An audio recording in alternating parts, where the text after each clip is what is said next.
Hello bongs, welcome to my YouTube channel.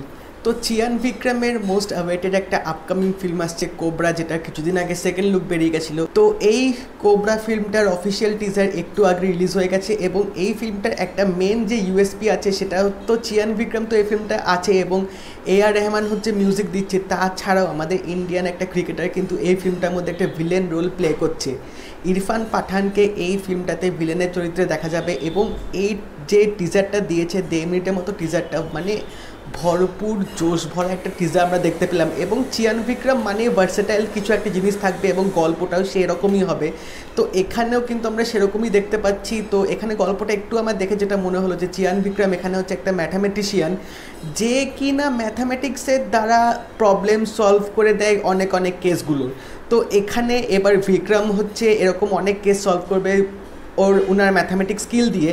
এবং তার মধ্যে এখানে ইরফান পাঠান আসবে, যে হচ্ছে অবভিয়াসলি ভিলেনের চরিত্র প্লে করছে এবং তিনি কিন্তু এখানে বিক্রমকে হয়তো চ্যালেঞ্জ করবে বা বিক্রমকে হয়তো কিছু একটা কঠিন হয়তো একটা কেস দেবে, যেটা হয়তো বিক্রম সলভ করবে ম্যাথামেটিক্সের দ্বারা। এবং এর মধ্যেই এখানে আমরা অনেক জিনিস দেখতে পাচ্ছি যে বিক্রমকে টর্চার করছে এখানে ইরফান পাঠানের লোকরা। এবং এখানে আরেকটা জিনিস যেটা সবচেয়ে বেশি ভালো লাগছে, সেটা আমরা বিক্রমকে এখানে অনেকগুলো লুকে কিন্তু দেখতে পাবো। যে টিজারটার মধ্যে আমরা দেখতে পেলাম বিক্রমকে অনেকগুলো লুকে দেখাচ্ছে। তো তার হয়তো কোনো একটা মোটিভ থাকবে যার জন্য তিনি বিভিন্ন জায়গা বা বিভিন্ন শহরে হয়তো ডিফারেন্ট লুক নিয়ে হয়তো ঘুরে বেড়াবে কেসটা সলভ করার জন্য। এবং ইরফান পাঠানকে আমরা দেখতে পেলাম তিনি কিন্তু ট্র্যাক করছেন যে সে কোথায় যাচ্ছে। তো কিছু একটা হয়তো অ্যাডভেঞ্চার আমরা এখানে পেতে চলেছি।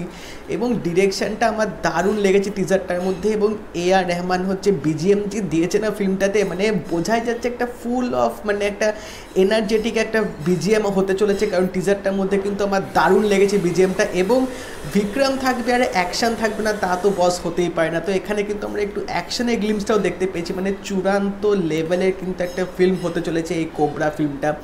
এবং মানে সাউথ ইন্ডিয়ার একটা যে আমার স্পেশালিটি, যেটা আমার সবচেয়ে বেশি ভালো লাগে, তারা কিন্তু মানে এমন এমন প্লট তুলে এমন এমন গল্প নিয়ে তারা বানাবে না ফিল্মগুলো, যেগুলো মানে ভরপুর এন্টারটেনমেন্ট এবং কিন্তু তোমাদের দারুণ লাগবে দেখতে। এবং কনসেপ্টগুলো কিন্তু সিরিয়াসলি প্রচণ্ড ইউনিক হয়। এখানে আমরা যেটা দেখতে পাচ্ছি যে একটা ম্যাথামেটিশিয়ান কীভাবে তার ম্যাথামেটিক্স স্কিল দিয়ে মানে এরকম কেস সলভ করছে, this is something really different. মানে এরকম জিনিস তো আমি আগে কোথাও দেখিনি।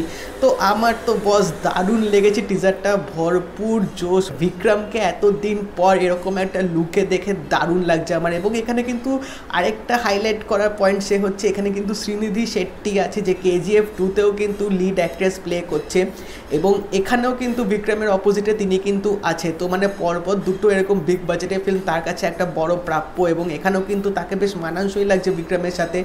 আর বিক্রমকে তো দারুণ লাগছে এই সিনেমাটায়। আমার এখানে একটা কিন্তু দারুণ আমার এক্সপিরিয়েন্স হলো ট্রেলারটা দেখার সময়, মানে এরকম লেভেলের যে ভাইব আসবে, এরকম লেভেলের যেটা এক্সাইটমেন্ট ক্রিয়েট হয়ে যাবে, সেটা আমি সিরিয়াসলি কিন্তু ভাবতে পারিনি। তো হোপফুলি এই ফিল্মটা নিয়ে এবার একটা হাইপ শুরু হবে। এবং ইরফান পাঠানকেও কিন্তু অ্যাজ আ ভিলেন ক্যারেক্টার আমার কিন্তু এখানে দারুণ লেগেছে, মানে তার চোখে মুখে যে এক্সপ্রেশনটা একটু দেখালো, যদিও বা তার এখানে অতটাও ডায়লগ দেখতে পেলাম না, বাট এখানে যে তিনি যে লুকটা যে দিয়েছে, যেভাবে তিনি বডি ল্যাঙ্গুয়েজটা শো করছে, আমার কিন্তু দারুণ লাগছে। এটা আলাদা পার্সোনা তিনি ক্রিয়েট করে দিয়েছে। তো এবার দেখা যাক এই ফিল্মটা কীরকম হয়। তোমরা যারা